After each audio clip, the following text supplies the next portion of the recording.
오늘 저와 여러분에게 주시는 말씀 누가복음 18장 1절에서 8절 말씀 우리 함께 나누도록 하겠습니다. 누가복음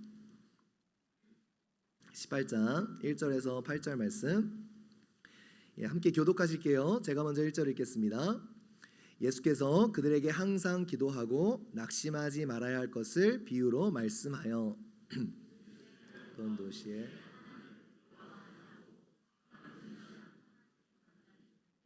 그 도시에 한 과부가 있어 자주 그에게 가서 내 원수에 대한 나의 원한을 풀어주소서 하되 얼마 동안 듣지 아니하다가 내 속으로 생각하되 내가 하나님을 두려워하지 않고 사람을 무시하나 이 과부가 나를 번거롭게 하니 내가 그 원한을 풀어주리라. 그렇지 않으면 늘 와서 나를 괴롭게 하리라 하였느니라. 주께서 또 이르시되 불의한 재판장이 말한 것을 하물며 하나님께서 그 밤낮 부르짖는 택하신 자들의 원한을 풀어주지 아니하시겠느냐. 그들에게 오래 참으시겠느냐. 너희에게 이르노니 그 속히 그 원한을 풀어주시리라. 인자가 올 때에 세상에서 믿음을 보겠느냐 하시니라. 아멘. 아멘. 제가 청년 때에 신앙생활을 하던 교회에서는요, 이렇게 해마다 말씀 사경회를 이렇게 하고는 했습니다. 1년에 한 번씩 유명한 강사 목사님들을 초빙을 해서 초대를 해서 이렇게 한 3일 정도 이렇게 말씀 사경회를 했습니다. 한 해는요, 그때는 제가 목회에 대한 생각도 없었고 그냥 교회의 젊은 20대 초반의 청년이었는데요. 한 해는 미국 동부에서 잘 알려진 굉장히 큰 이민교회를 하시는 목사님께서 강사로 오셨습니다. 근데 그 목사님이 하신 말씀 중에 저에게 굉장히 인상 깊게 다가온 부분이 있었습니다. 무슨 말씀을 하셨냐면요, 여러 유명한 목사님들, 큰 교회에 목회하시는 분들이 많이 계시지만 천국에 가면 아마도 하나님께로부터 더 큰 칭찬을 받는 이름도 알려지지 않은 작은 교회 목사님들이 더 많이 있지 않겠느냐라는 말씀을 그분이 하셨어요. 큰 교회를 담임하시는 그 목사님이 그런 말씀을 하시더라고요. 근데 그 말씀이 왠지 모르겠는데 저에게 깊이 다가오는 부분이 있었습니다. 왜냐하면 우리에게는 편견이 있죠. 우리의 눈에 커 보이는 것을 크게 생각하는, 우리의 눈에 커 보이는 것을 하나님께서도 크게 여기실 거라는 그러한 편견이 우리 가운데 있다라는 겁니다. 과연 그럴까요? 하나님께서 보시는 관점은 때로 우리의 관점과 너무나 다를 때가 있다라는 거예요. 믿음도 그렇습니다. 우리가 크게 생각하는 믿음과 하나님께서 크다라고 하시는 믿음이 다를 수 있다라는 거죠. 하나님께서 사무엘에게 이렇게 말씀하셨습니다. 다윗에게 왕으로 기름 부으실 때 하신 말씀, 사람은 외모를 보거니와 나 여호와는 중심을 보느니라 말씀하셨죠. 그러니까 하나님께서 보시는 관점과 우리의 보는 관점이 얼마든지 다를 수 있다라는 거예요. 그런데 우리는 잘 생각하지 않는 부분이 있죠. 우리 모두는 정말 아무렇지도 않으면 굳이해요, 그죠? 여러분 여기 다 믿음이 중요하니까 여기 나오셨잖아요. 믿음이 정말 아무렇지도 않으면 굳이 여기 나올 이유가 없죠.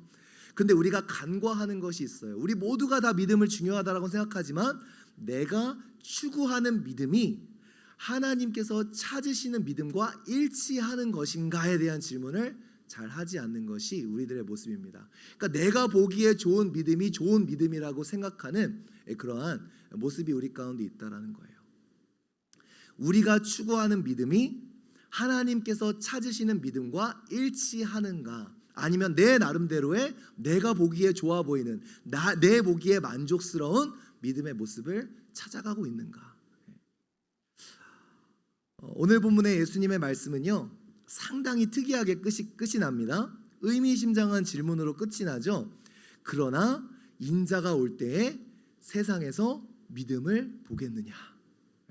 예수님이 이 질문으로 오늘 비유를 마무리하시는 것을 볼 수 있습니다. 그런데 원어로는요, 믿음이라는 말 앞에 정관사 더가 붙어 있어요. 그 헬라어로 표현하면요. 근데 미국식 표현, 영어로는 이 표현이 자연스럽지가 않아 그냥 믿음이라고 얘기했는데요. 바로 인자가 올 때에 세상에서 그 믿음을 보겠느냐. 그러니까 예수님께서 꼭 집어 말씀하시는 어떠한 믿음의 모습이 이 가운데 있다라는 거예요. 바로 독자들에게 묻는 질문이죠. 예수님께서 원하시는 그 믿음이 저와 여러분에게 있겠는가? 그냥 믿음 말고요. 예수님께서 보기 원하시는 그 믿음이 저와 여러분에게 있겠냐라는 것입니다. 근데 그럼 그 믿음은 어떤 믿음일까요? 저도 목회를 하면서 하나님께 참 기도를 많이 했어요. 하나님 믿음을 주세요. 믿음 없이는 진짜 할 수 없는 일들이 많더라고요. 정말 목회하면서 제 힘으로 할 수 없는 일들을 자주자주 맞이하게 되었습니다. 그때마다 하나님 믿음이 없이는 안 돼요. 큰 믿음을 주세요. 그런데 한 번은 하나님께서 제가 기도하는 중에 하나님께서 어떠한 환상을 보여주시는데요. 제 어렸을 때 모습을 보여주시더라고요. 제가 교회를 나가는 거 아니었는데 왜 그런 거 있잖아요. 제 모습인데 제가 first point of view, 그러니까 1인칭 시점이 아니라 3인칭 시점으로 제가 보이는 그러한 모습을 보여주시더라고요. 어떤 모습인가? 제가 어렸을 때 저희 집은 이제 5층 아파트에 살았어요. 한국에서요. 3층에 살았는데요. 제가 이제 현관에서 가장 가까운 그러한 방을 쓰고 있었어요.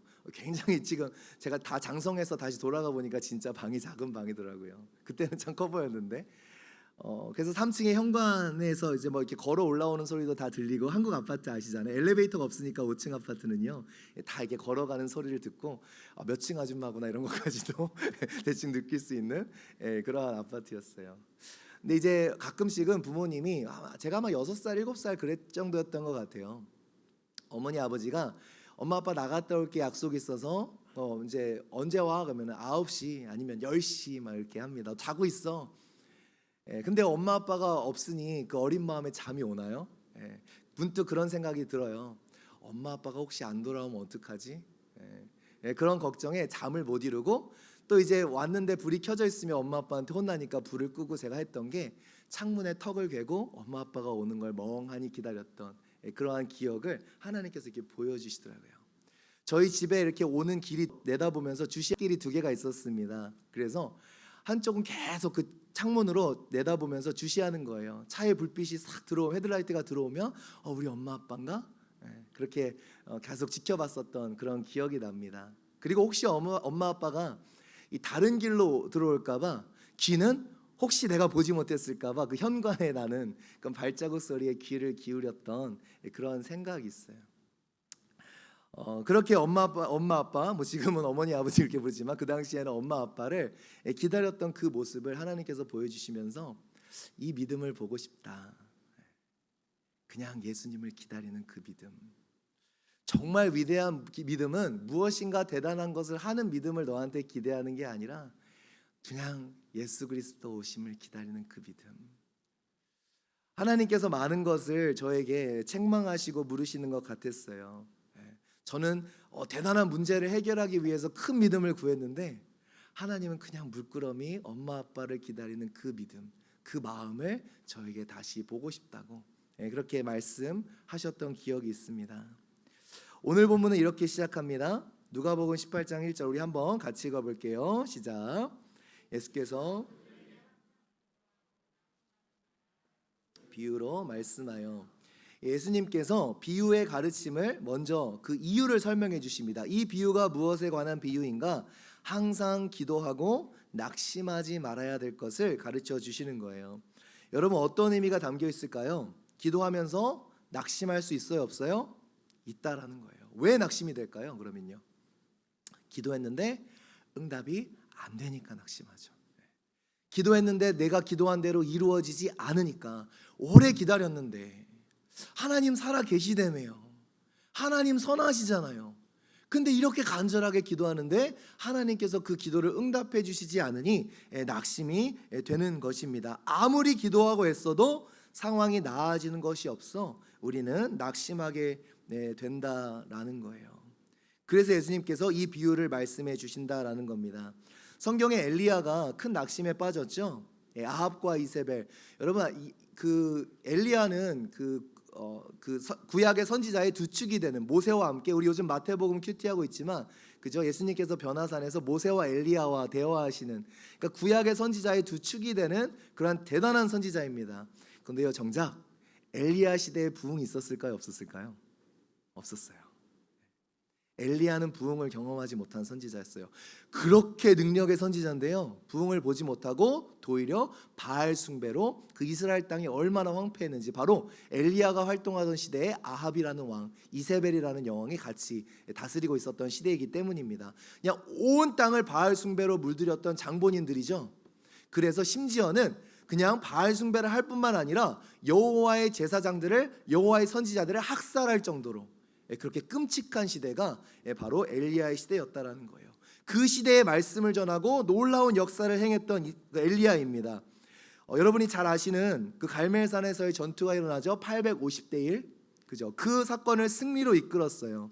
강력한 승부수를 던진 거죠. 이대로는 안 된다. 그러면서 강력한 승부수를 던졌습니다. 바알 선지자 450명, 아세라 선지자 400명과 엘리야는 단 한 명 홀로 결투를 벌입니다.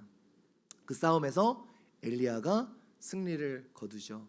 그래서 백성들이 바알 선지자와 아세라 선지자를 다 죽여버리죠. 그럼 이제 부흥이 와야죠. 이제 새로운 날이 열려야죠. 근데 열리나요? 아니요. 이세벨은 더 기세등등해서 내가 내일 이맘때는 반드시 너를 죽여버리겠다. 이렇게 엘리야에게 전가를 보냅니다. 여러분 어떻겠어요? 엘리야가 얼마나 낙심이 되었겠습니까? 하나님 이렇게까지 했는데 변하지가 않습니다. 끊임없이 기도했고 끊임없이 영적으로 역사를 일으켰던 엘리야. 근데 그 역사 가운데도 이스라엘은 변하지 않는 거예요. 엘리야가 낙심합니다. 우리 열왕기상 19장 4절 우리 한번 같이 읽어보겠습니다. 시작. 자기 자신은 광야로 들어가 하룻길쯤 가서 한 로뎀 나무 아래에 앉아서 자기가 죽기를 원하여 이르되 여호와여 넉넉하오니 지금 내 생명을 거두시옵소서. 나는 내 조상들보다 낫지 못하나이다. 무슨 말이에요? 그냥 죽여달라는 거예요. 엘리야는 그 시대에 소위 말하는 부흥을 보지 못합니다. 그렇게 모든 걸 쏟아넣었는데, 그렇게 기도했는데 실제로는 기도응답을 우리식으로 따지면 기도응답을 얻지 못한 채 그렇게 엘리사에게 모든 걸 맡기고 떠나간 사람이 되어지는 거예요. 지협적인 부분적인 승리는 있었지만 그닥 바뀐 것은 하나도 없었습니다. 낙심할 이유가 충분하죠. 잠깐 나아지는 것 같지만 정작 바뀌는 것이 없을 때 우리는 낙심합니다. 우리도 그렇죠. 오랜 시간 기도했는데 끊임없는 가난, 오랜 시간 기도했는데 끊임없는 아픔, 변하지 않는 자녀, 변하지 않는 부모, 오랜 시간 기도했는데 하나님 진짜 살아계시는데, 그죠? 하나님 살아계신데요. 계시는데 왜 그래요? 하나님 왜 이렇게 분명히 전능하신 분이라고 그냥 목회자들은 그렇게 설교했는데 왜 내 삶에서는 하나님의 전능함이 나타나지 않는 건가요? 낙심되고 원망스러울 때가 있습니다. 그래서 기도를 놔버려요.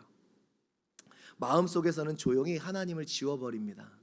겉으로는 표현하지 않아요. 속으로 생각합니다. 야, 무엇인가 그런 기적을 기대하는 것보다 지금 이대로의 모습을 체념하고 받아들이며 사는 것이 더욱 쉽게 여겨집니다. 때로는 체념이 더욱 현명한 결정인 것처럼 느껴질 때가 있어요. 그래서 실제로 기도하지 않아요. 기대하지도 않습니다.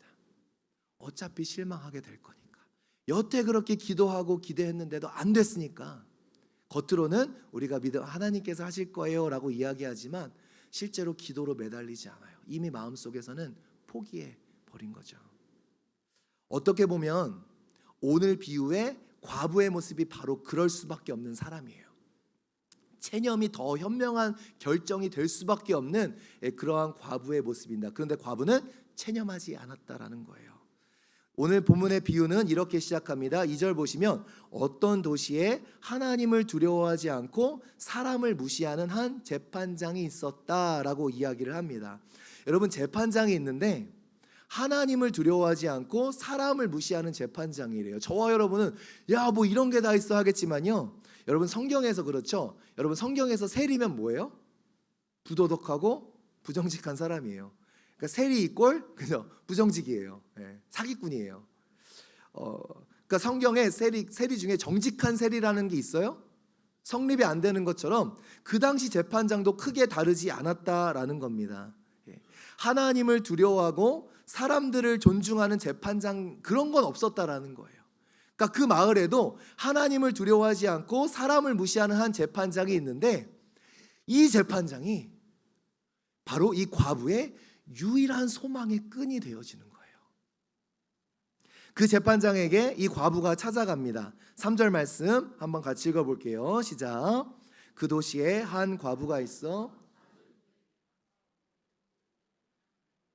풀어주소서 하되. 이 과부는 몰라서 그랬겠어요?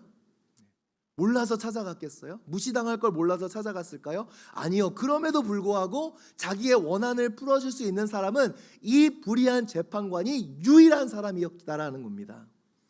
오늘 본문에 등장하는 과부, 그녀가 요청합니다. 나의 원한을 풀어주소서. 아마도 가산에 대한, 여자는 재산권이 그 당시 없었으니까요, 남편이 남기고 간 재산을 부당하게 아마 빼앗겼던 그런 사건이 아닐까라고 생각이 들어요. 왜냐하면 누가복음 20장 47절에 이런 구절이 있어요. 서기관들을 향해 예수님이 규탄하시는 겁니다. 함께 읽어볼게요. 시작. 그들은 과부의 가산을 삼키며 외식으로 길게 기도하니 그들이 더 엄중한 심판을 받으리라 하시니라. 아마도 재산적인 것일 텐데 그 억울한 일이 무엇인지 정확히는 알 수 없지만 우리가 확실히 아는 것은 무엇인가? 그 당시에는 이 재판은요, 남자들의 세상이었어요. 그러니까 여자는 재산의 소유권이 없는 사람이 무슨 재판에 가갖고 무슨 그러한 뭐라고 표현하죠? 어떻게 그런 케이스를 파일을 할 수 있겠어요? 어떻게 제출을 할 수 있겠어요? 여자에게는 그런 권리가 없었습니다. 그럼에도 불구하고 이 여자는 왜 불의한 재판장에게 나왔겠어요? 유일한 소망의 끈이니까 나오는 거예요. 여러분, 얼마나 간절한 마음으로 나왔겠습니까? 왜 자기가 직접 나왔어요? 자기를 돌봐줄 오빠도 아빠도 동생도 남자 친척도 없이 유일하게 아무런 끈이 없기 때문에 자신이 직접 나온다라는 거예요. 나와서 어떻게 했을까요? 제 말 좀 들어주세요 그랬을까요? 살려주세요, 도와주세요, 고래고래 소리를 질렀을 거예요. 그 남자들, 법정에 나온 남자들 사이를 비집고 어텐션을 받아야 되니 그 여자의 상황이 얼마나 처절했겠어요. 소리를 지를 수밖에. 여러분, 오해하시면 안 돼요. 우리가 지금 21세기 서구 사회를 사니까 우리는 어떻게 생각해요? 어디 government agency 가갖고 번호표 받아갖고 그죠? 띵 하면 내 순서가 돼갖고 재판장한테 가서 아유 제가 이런 상황인데요. 그런 거 아니라는 거예요. 그런 게 어디 있어요? 제가 어렸을 때 미국 대사관에 가니까요, 그 이민 수속 때문에 가니까 번호표 그런 거 없이 아침부터 줄을 서던데요. 그래서 대사관에 들어갔던 기억이 있어요. 제가 어렸을 때만 해도.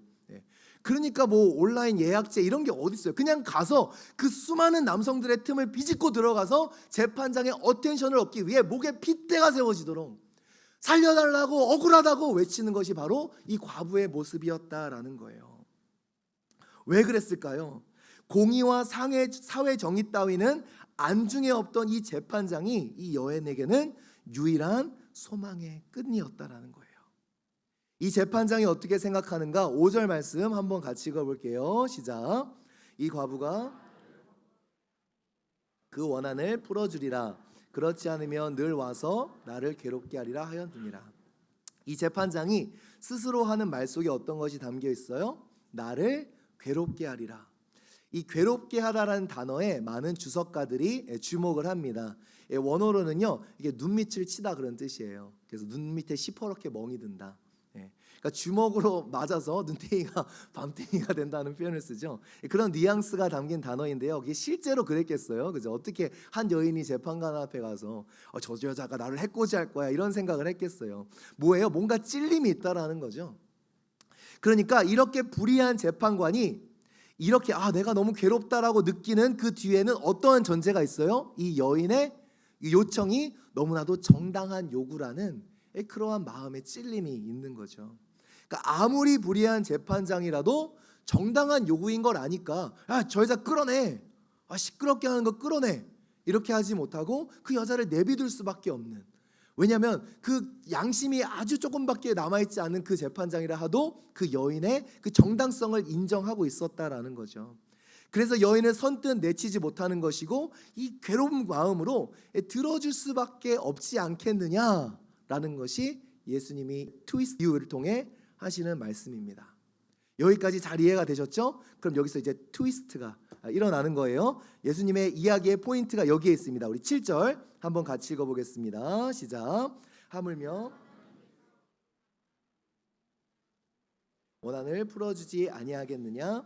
그들에게 오래 참으시겠느냐? 예수님께서 반문하시는 거죠. 봐봐, 이 불의한 재판장도 그 억울하고 원통함, 어떤 동기인지 모르겠는데 그것을 쉽게 외면해버릴 수 없는 것이 맞는 것인데, 아무리 불의하고 하나님을 두려워하지 않은 이 재판장도 그 억울함과 원통함을 들어줄 것인데 하물며 하나님께서 그 택한 자들, 자기 자녀들의 원함과 억울함을 외면하시겠냐? 이 말을 하는 거죠. 그럼 우리는 이렇게 질문할 거예요. 그럼 왜 기도를 안 들어주시냐고요? 이 무리한 재판장도 그 과부의 요청을 들어주는데 왜 하나님은 그 택하신 자녀들의 그 간절한 기도를 안 들어주시는 거예요? 안 들어주시냐고요? 이런 반문을 할 수 있습니다. 근데 예수님의 포인트는 뭐예요? 하나님이 이 무리한 재판장과는 비교할 수 없는 자비로운 아버지이신데 너희들의 케이스가 정당함을 알면서도 하나님이 들어주시지 않는다면 거기엔 그만한 이유가 있지 않겠느냐? 하나님이 귀가 먹으신 것도 아니고 정말 하나님이 너희를 사랑하시는 아버지라면 그 아버지께서 너희 기도에 침묵하시는 데는 그만한 이유가 있지 않겠냐? 여러분, 이 마음이 받아지세요? 하나님의 속성, 하나님께서 그 억울함과 원통, 하나님도 괴로우신데 하나님도 그 마음이 너무 힘드실 텐데 그 자녀들의 고통과 원한을 바라보시는 하나님의 마음도 아프실 텐데 무엇인가 더 큰 것이 있기에 단순히 우리의 인생이 우리의 고통과 아픔을 이 자리에서 해결해내는 것보다 뭔가 더 큰 것이 있기에 그 자녀들의 아픔을 하나님께서 지켜보시는 그 마음, 그렇다면 그 마음 가운데엔 무엇인가 하나님의 뜻이 있지 않겠냐? 라는 반문을 던지게 되는 것이죠. 여러분 어떠세요? 그만한 이유가 있지 않겠습니까? 그 이유는 어떤 이유일까요? 그러면서 이제 심상치 않은 표현을 예수님께서 하시는 거예요. 이 7절에 실은 많은 것이 담겨 있습니다. 한번 7절 다시 한번 띄워주시겠어요? 예수님께서 단순히 그들에게 오래 참으시겠느냐 하신 것이 아니라 새로운 표현을 더해주죠. 뭐예요? 밤낮 부르짖는 택하신 자들의 원한. 이 비유와는 사뭇 다른 밤낮 부르짖은 택하신 자들의 원한, 이 기도 여인을 넘어선 뭔가 더 큰 그 공동체적인 그러한 기도를 말하고 있다라는 거예요. 무엇인가? 여러분, 누가복음에서 이미 밤낮 부르짖는 과부가 있었어요. 우리가 너무 오래돼서 까먹을 수 있었는데요. 누가복음 2장에 나옵니다. 밤낮 성서에서 기도하던 여인이 있었어요. 누구냐면 바로 안나라는 여선지자입니다. 누가복음 2장에서는 그녀의 모습을 이렇게 묘사해요. 우리 한번 36절 같이 읽어볼게요. 시작. 또 아셀 지파 바누엘의 딸 안나라는 선지자가 있어 나이가 매우 많았더라. 그가 결혼한 후 7해 동안 남편과 함께 살다가 37절이요. 과부가 되고 84세가 되었더라. 여기까지 잠깐 읽어볼게요. 여러분 생각해 보세요. 안나라는 여선지자가 있습니다. 나이가 아주 많아요. 근데 그가 결혼한 후 7해 동안 남편이랑 알콩달콩 그렇게 산 거예요. 깨가 쏟아지게. 여러분 그 당시 몇 살에 결혼을 했죠? 우리 마리아가 우리 요셉과 정혼했을 때 나이가 보통 14살, 15살 이 정도로 추정을 하죠. 그 당시는 10대에 결혼하는 것이 흔한 문화였습니다. 그러니까 우리가 생각해 볼 수 있죠. 10대에 결혼을 해서 7해 동안 남편과 알콩달콩 살다가 남편이 죽었어요. 과부가 되었습니다. 그리고 84세가 되었어요. 그럼 몇 년 동안은 혼자 산 거죠? 거의 50년이 넘게 5, 60년을 혼자 과부로 산 거예요.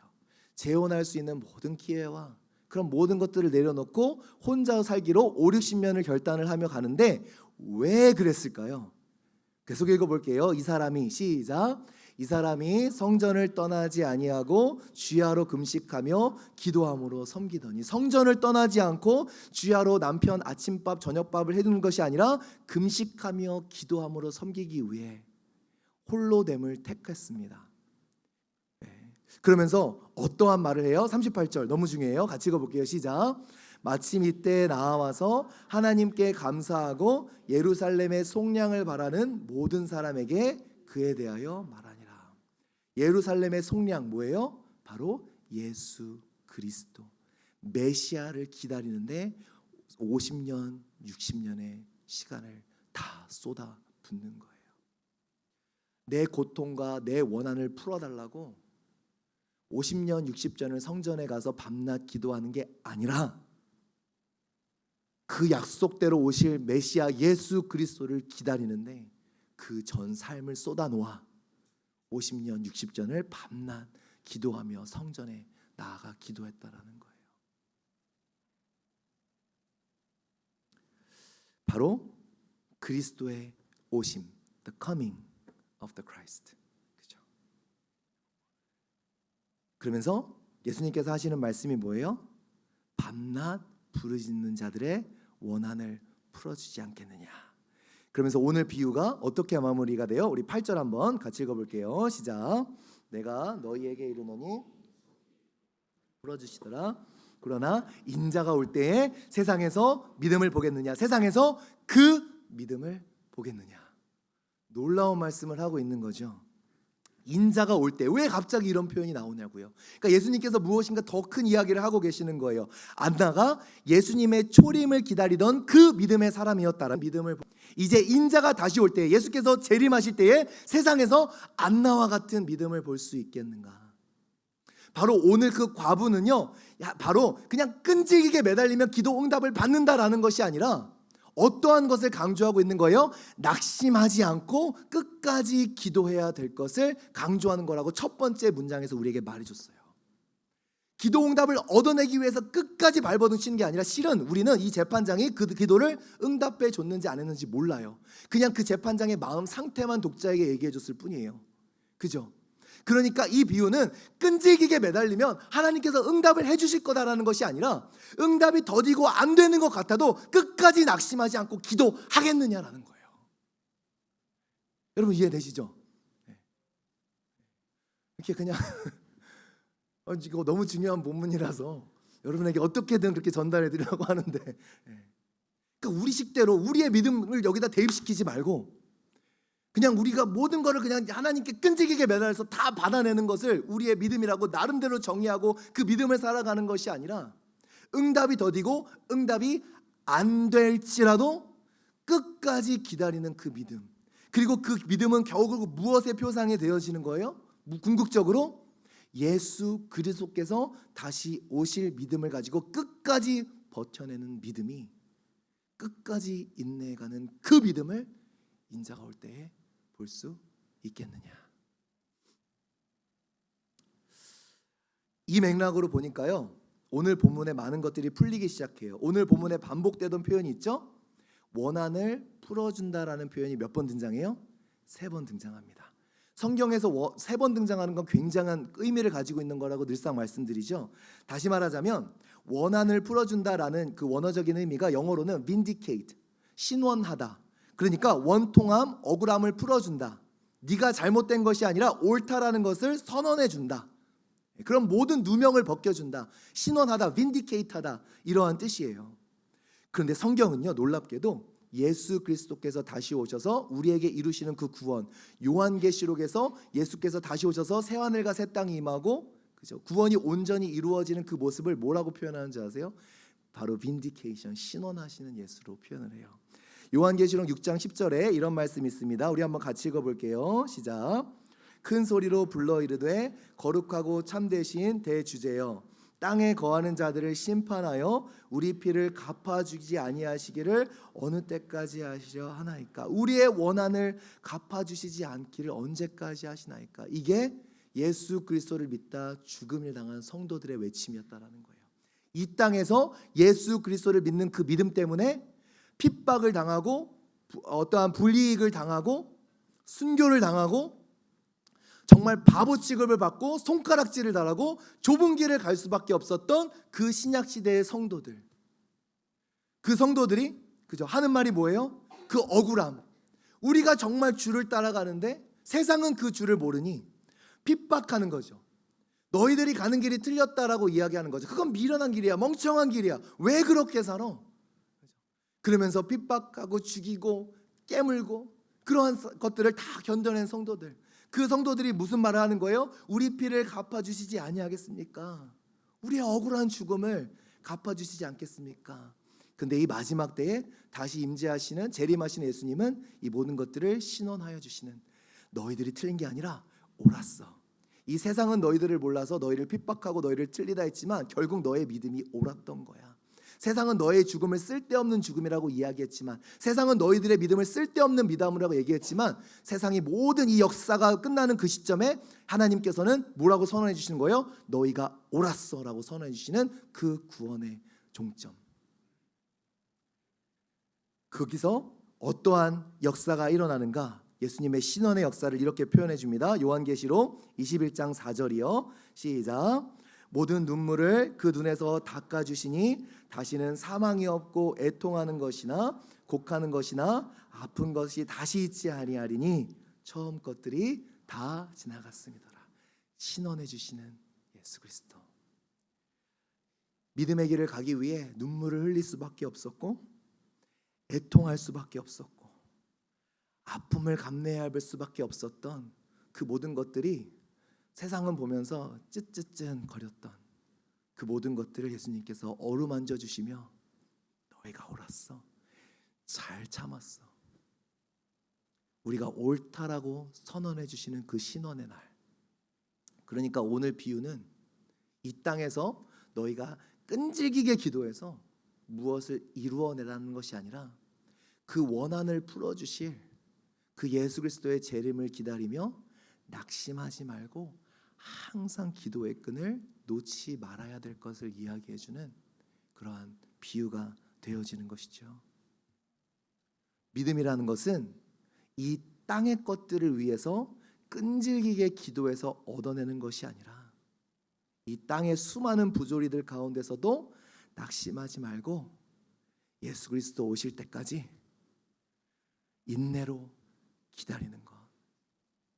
그 믿음의 좁은 길을 결국에는 신원하시는, 우리를 옳다고 해주실 그 예수님의 다시 오심을 기다리는 그 믿음을 예수님이 볼 수 있겠냐라고. 그 믿음을 보시기 위해서 우리 인생에 응답해 주시지 않는 기도도 있다라는 거예요. 왜냐하면 저와 여러분이 응답받기 원하는 기도가 결국 돌아보면 다 이 세상의 범주 안에 있는 거더라고요. 기도 응답이 다 되면 예수님 잘 섬길 것 같은데 결국 애초에 원하던 우리의 기도 제목들이 거의 다 이 세상의 거니 그것이 마침 얻어지고 나면 언제 그랬냐는 듯이 다시 세상적인 가치관 안에 살아가더라고요. 이 부족한 종이 목회를 하면서 보니까요, 성도를 진짜 살리는 건 기도 응답이 된 기도가 아니라 하나님이 응답해 주시지 않는 기도를 통해 더 영적인 것, 더 영원한 것들을 바라보는 눈이 뜨이게 되더라고요. 수많은 고통과 수많은 번뇌의 시간을 지나 만약에 그것이 다 응답되었으면 결국은 이 세속에 속한 사람이 되어 살아갈 텐데, 돈 잘 더 벌게 해주세요, 응답해 주시면 결국 세속적인 사람이 되고, 건강 주면 결국 건강 가지고 이 세상의 것들을 추구하면서 살아갈 우리 세속적일 수밖에 없는 사람들인데, 결국 성도를 살려내는 걸 제가 보니까요, 응답하시지 않은 기도가 그 성도를 역설적으로 살려내더라고요. 여러분, 이 믿음이 있으세요? 어쩌면 죽을 때까지 해결이 안 될 수 있는 문제들이 우리 삶 가운데 한두 개씩 다 있을 거예요. 하나님의 이유가 있어서 그것을 통해서 예수 그리스도의 다시 오심을 간절히 소망하는, 우리를 신원하시는 그 예수 그리스도를 소망하는 성도가 되게 하시려 응답하시지 않는 기도가 있다라는 거예요. 그러니 사랑하는 성도 여러분, 하나님께서 응답해 주지 않는다고 원망하지 마시고, 내가 왜 이 팔자냐고 불평하지 마시고, 도리어 그 기도 무응답이 나를 살려내는 길인 걸 믿는다면 응답되지 않는 기도 가운데서 우리의 신랑 되시는 예수 그리스도가 다시 오심을 간절히 바라고 기다리는, 예수님께서 원하시는 그 믿음을 가진 우리 모두가 되기를 축원합니다. 하나님께서 저에게 그 환상을 보여주시며, 아들아, 네가 목회 잘해내는 것보다 나는 그 다시 올 예수 그리스도를 하루하루 기다리는, 형통해서 교회 사역이 뭐 잘 되고 형통해서 그냥 높은 줄 모르고 하루하루 그냥 목회를 즐기는 사람이 아니라 목회가 어렵고 힘들어도 그 하루하루 예수 그리스도 마라나타 주 예수여 어서 오시옵소서라는 그 고백을 가지고 살아가는 그러한 한 사람의 성도로 서 있기를 바란다. 창문을 내다보면서 하염없이 그 부모를 기다리던 그 어린아이의 마음을 잊지 말고 우리 신랑 되시는 예수 그리스도 오실 때까지 그것을 바라보며 기다리는 그 믿음을 잃지 않아 주겠니? 어린 왕자 중에 이런 대사가 있어요. 네가 오후 4시에 온다면 난 3시부터 행복해지기 시작할 거야. 비극이 있어요. 이 세상의 성도들이 더 이상 예수의 재림을 기다리질 않습니다. 이 세상에서 큰 믿음의 역사가 이루어지는 것은 간절히 바라는데 예수님 편에서 보면 얼마나 속상할까요? 예수를 기다리지 않는 부흥, 예수의 다시 오심을 바라보지 않는 열정, 얼마나 빗나간 믿음인가요? 네가 오후 4시에 온다면 난 3시부터 행복해지기 시작할 거야. 여러분, 예수 그리스도께서 다시 오실 거 생각하니 가슴이 떨리지 않으십니까? 로마서 13장 11절 우리 같이 읽어볼게요. 시작. 또한 너희가 이 시기를 알거니와 자다가 깰 때가 벌써 되었으니 이는 이제 우리의 구원이 처음 믿을 때보다 가까웠습니다. 하루 더 가까웠습니다. 하루 더 기대가 되십니까? 어제보다 오늘 예수 그리스도 오실 날이 가까웠으니 더 마음이 두근거리지 않으십니까? 아니면 안 되는데요? 그래요? 빨리 오시면 안 되는데요? 아직 누려야 될 게 많이 남았는데요? 이제 빨리 은퇴하고 이제 즐길 일만 남았는데요? 예수님 지금 오시면 안 되는데요? 아니요, 진정한 믿음은 뭐예요? 인자가 올 때에 그 믿음을 보겠느냐. 이런 믿음이 우리 가운데 있었으면 좋겠습니다. 평생을 기다려야 되는 기도가 있을지 모르겠어요. 그런데 그것이 우리로 하여금 더 궁극적인 것을 바라보게 하는 선물임을 잊지 마십시오. 이 세상에는 수많은 기다림들이 있습니다. 작은 기다림도 있고요, 더 큰 기다림도 있어요. 곧바로 주실 수 있는 전능의 하나님께서 왜 기다림을 허락하실까요? 이 크고 작은 기다림들을 통해서 우리에게 영원한 기다림을 알려주시는 거예요. 이 죄성은 기다리는 것이라고, 기다리고 기다려 만나주시는 하나님을 만나서 이 기다림이 하루하루 계속되면 결국 다시 오실 예수 그리스도를 만나게 되겠구나. 이 기다림을 우리의 정체성, 우리의 아이덴티티가 바로 기다림이기에 인생의 크고 작은 기다림을 통해서 우리가 우리의 인생을 솔브해가는 사람, 그것이 믿음이 아니라 하나님이 손길이 임할 때까지 기다리는 그 믿음을 통해 더 궁극적인 예수의 다시 오심을 기다리는 그 믿음을 우리 가운데 심어주시는 것입니다. 그러므로 오늘 수많은 기다림 가운데 온전히 하나님을 바라보는 우리가 되기를 소원합니다. 기도하되 낙심하지 않고 내가 원하는 식으로 내가 원하던 타이밍에 되지 않더라도 계속해서 기도하며 놓치지 말아야 될 한 가지 기도 제목, 예수 그리스도의 다시 오심을 갈망하며 하루하루를 살아가는 저와 여러분 되시기를 주님의 이름으로 부탁드립니다. 우리 함께 찬양했으면 좋겠습니다. 오늘 말씀을 기억하면서요, 정말 우리의 소망은 어디에 있는 것인지, 진짜 우리가 추구하는 믿음은 무엇인지, 예수 그리스도께서 보기 원하시는 그 믿음은 무엇인지 우리 마음속에 기억하면서 우리 함께 찬양하며 나아갔으면 좋겠습니다.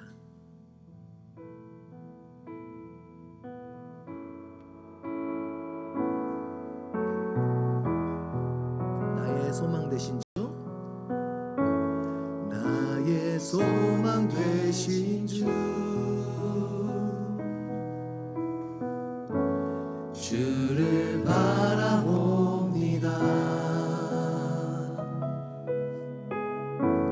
다시 오실 나의 왕 예수, 주를 기다립니다. 나의 소망 되신 주, 나의 소망 되신 주, 주를 기다립니다.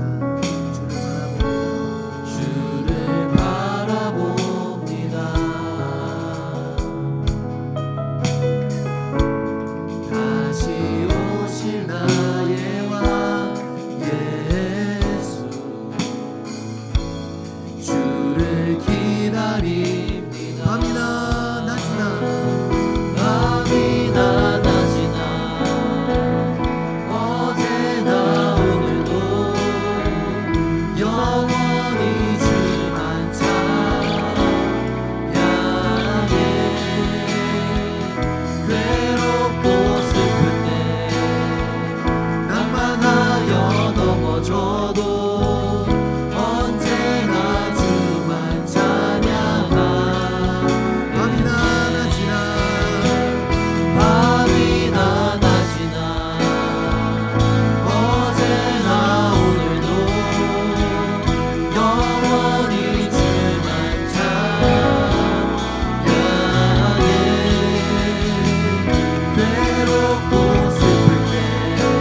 주 나의 소망 되신 주 주를 바라봅니다. 주를 바라봅니다.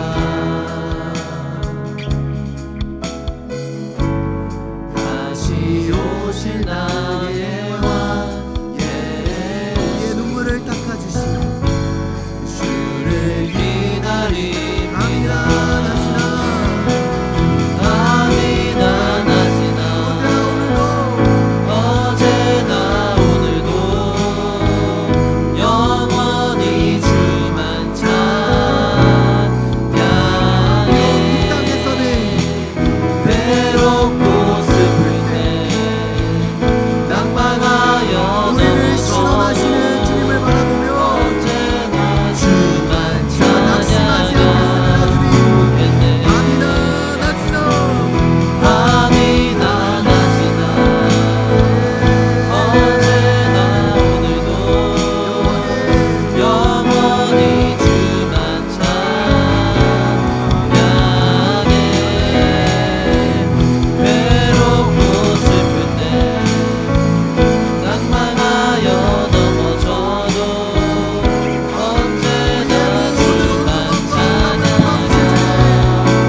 넘어져도 낙심치 말고는 시작하신 우리 주 그 끝을 이루어 우리 함께 주시니 찬양하며 우리 함께 찬양하며 걸어가는 길 우리 발걸음 그가 이끌어 주시니 잠시 넘어져도 낙심치 말것은 시작하신 우리 주 끝을 주님을 의지하며 우리 함께 찬양하며 걸어가는 길 우리 발걸음 그가 이끌어주시니 잠시 넘어져도 낙심치 말것은 시작하신 우리 주 끝을 이루어주시니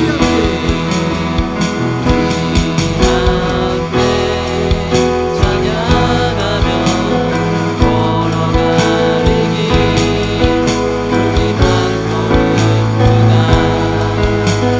이끌어주시니 잠시 넘어져도 낙심치 말것은 시작하신 우리 주 끝을 이루어주시니 이제는 우리 주 예수 그리스도의 은혜와 하나님의 사랑과 성령님의 내주 교통하심이 예수 그리스도의 다시 오심을 바라보며 어떠한 상황과 환경 가운데서도 낙심하지 않고 기도응답이 더디된다고 내 뜻대로 되어지지 않는다고 주님을 원망하는 것이 아니라 도리어 그러한 모든 어려움과 환난 가운데서도 우리의 눈물을 닦아주실 그 예수 그리스도의 재림을 바라보며 오늘도 한 걸음 한 걸음 기대하는 마음으로 소망을 품고 나아가기를 결단하는 주의 자녀들 머리 위에 지금부터 영원토록 함께 하시기를 간절히 축원하옵나이다.